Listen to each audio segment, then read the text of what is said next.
how to fix WhatsApp not sending videos and photos. Hello guys, in this video I'm going to show you how to fix this problem easily. So all what you have to do is, first thing, you have to go to the Play Store and then go to the search bar of the Play Store and search for WhatsApp like this.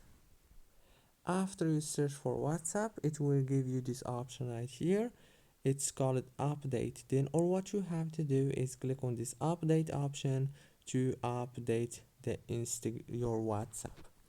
Now all what you have to do is open the settings on your phone, open the apps page right here, go to the Instagram between all the apps.